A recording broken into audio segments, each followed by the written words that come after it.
Have you ever had a teacher say there is no such thing as a bad question? Well, in journalism, there are all kinds of bad questions. Horrible, terrible questions that make you just pull your ears off the side of your head, make you want to drink, what's the stuff? Bleach? No, stuff that burns things.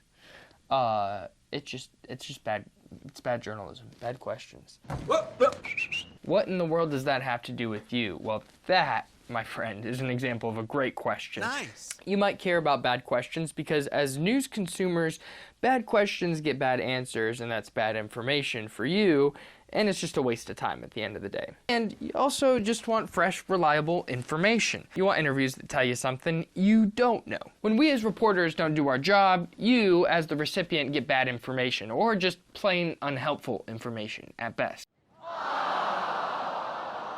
So here's a good example, kind of low-hanging fruit, but like yes or no questions. Those are just the worst. That's the worst, really. And most of the time, we already know the answer. If we don't get much value out of that question. We see this in sports a lot, where sure, the stakes aren't as high as interviewing a guy who just landed on Mars, or a dictator of a country, or the creator of Dippin' Dots. But even the athletes, the subjects of these interviews, are fed up with these questions. Watch this. Right, Bruce? No. Did you check any scores? No. Baseball? Nah. So will the Clippers be back here Sunday playing a Game 7? What? Your feeling about, your level of confidence that you'll be back here again? What you think? I'm on the team. What you want me to say? Nah, it's over. I mean, that's what you want to hear? Yes. That's not the worst of it. I wish it was the worst of it. Questions are often just making a lot of noise. Questions are often used as weapons in interviews. You're probably thinking it's harmless. In fact, it's actually really charitable for them to ask questions. Just answer the question honestly and that'll defend itself. But sometimes those interviews and those questions are baited right from the get-go. Here's an example of it. Do you agree that such stories are cheap and nasty and bring shame on anyone who spreads them? What? Bro, what are you talking about, man? I don't think we should be wasting anybody's time talking about stories like that. I don't think they should ever have appeared in the public prints, and I don't... That's Michael Howard. He didn't really fall for the trap, or he just wouldn't answer the question, which maybe that's what they wanted the whole time, is to show him not answering the question. But that's not a helpful question at all. Like, it was a yes or no question in the first place, and second of all, he said all the words for the guy. He was like, do you think this is ridiculous and idiotic and horrible and the worst thing ever, and do you think that all things regarding this are irrelevant and untruthful? Who's doing an interview? You're just interviewing yourself, bro. Which would be pretty interesting. So that leads us to this video, and I love this interview so much, not just because I like Jordan Peterson. It's a discussion on the gender pay gap, among other things, but it's hardly a discussion, and definitely not an interview. Watch this. Does it bother you that your audience is predominantly male? Isn't that a bit divisive? Once again, a yes or no question, and then she infers something there, division. That's like asking, oh, so, cafe, you're out of coffee, so you want everyone to fall asleep while driving at the wheel and then crash. Like you're inferring that when that has nothing to do with the topic at hand. What's in it for the women, though? Well, what sort of partner do you want? Do you want an overgrown child? Or do you want someone to contend with that's going to help you and that So you you're can saying rely on? women have some sort of duty to sort of help fix the crisis of masculinity? It depends on what they want. Can't dominate.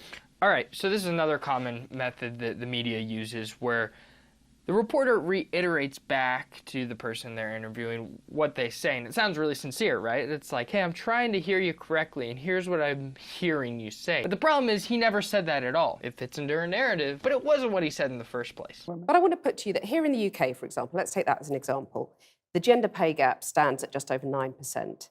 You've got women at the BBC recently saying that the broadcaster is illegally paying them less than men to do the same job. You've got only 7 women running the top FTSE 100 companies. Yeah.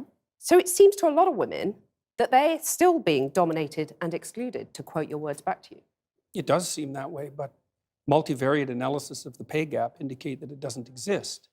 But that's So just you not do, true, you- is it? That's I mean, that absolutely 9% pay gap, that's a gap between median hourly earnings Yeah. between men and women. But there's That multiple, exists. yeah, but there's multiple reasons for that. One of them is gender, but it's not the only reason. Like if you're a social scientist worth your salt, you never do a univariate analysis. All right, there's another method.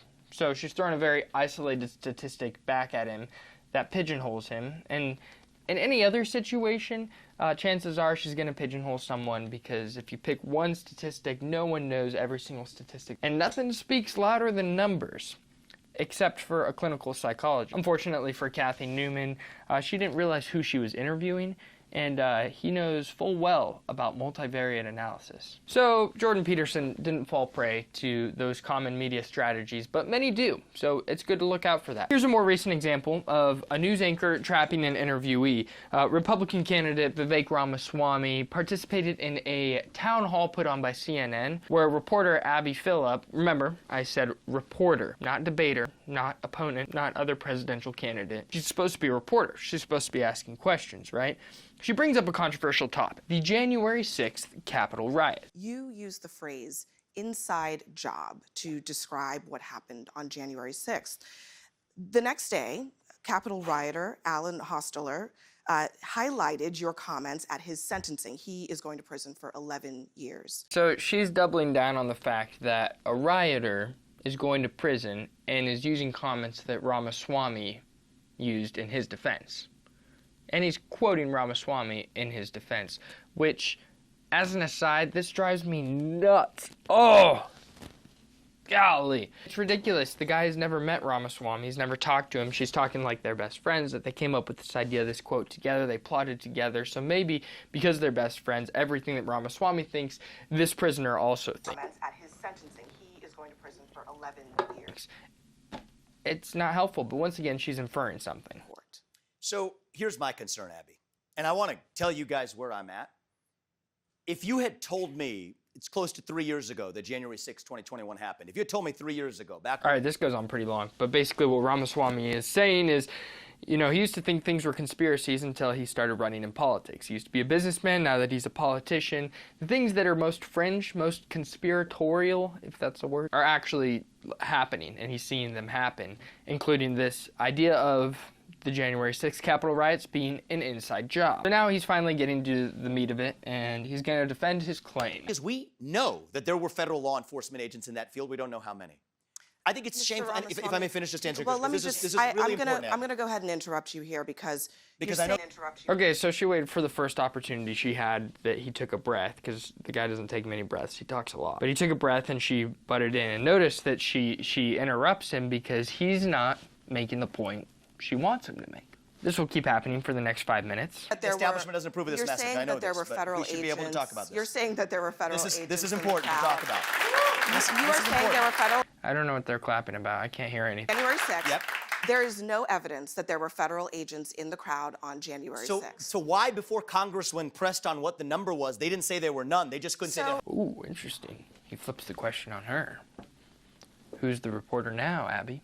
Saying that that you have not seen any evidence. So that we've there seen were, multiple. and so We've seen multiple informants suggesting that there were. We know people were FBI informants who were asked. Is there any evidence? May I just finish this, and you can come back and question me? Well, let me clarify. I know it's very uncomfortable for you. I'm going to clarify. May I just finish this, and you can come back and question?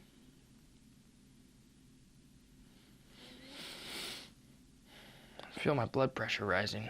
This is really anxiety-inducing. You have to do the truth. I'm going to clarify my question because I want to make sure that you understand what I'm asking. I understand this deeply, and I told you. I love the audience. They're like starting to get uncomfortable. They're like, maybe they'll stop. Maybe they'll change the subject. Where's the evidence? Yes. Where's the evidence that the government had a plot? So let's do this. An inside job. But no, I'm going to tell you what an inside job is, because I'm not violence on January 6th. I'm not going to let you put words in my mouth. I'm going to put my words in my mouth. So he's not giving her the answer she wants. So she's just going to keep interrupting him until she gets her point across. She went in with a certain narrative, or the network went in with a certain narrative, and they were going to come out on the other end with that narrative. Now, again, it's masked as fair because they're asking a question, they're hosting a town hall. Man, that sounds cozy and cute. I hope there's some lemonade there. Man, I'd love to hear what this politician has to say. This is a good time. Way to be American.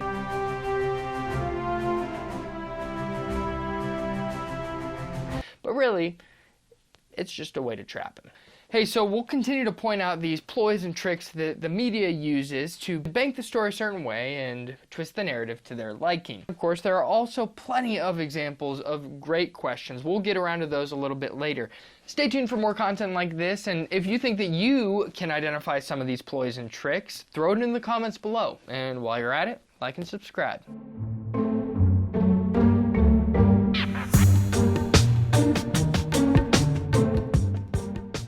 Hey, I'm Caleb Bailey. I'm a reporter with World Watch News, and we are a daily educational news program for students. Our team tackles current events and human interest stories all in one, while hopefully not leaving you stressed out.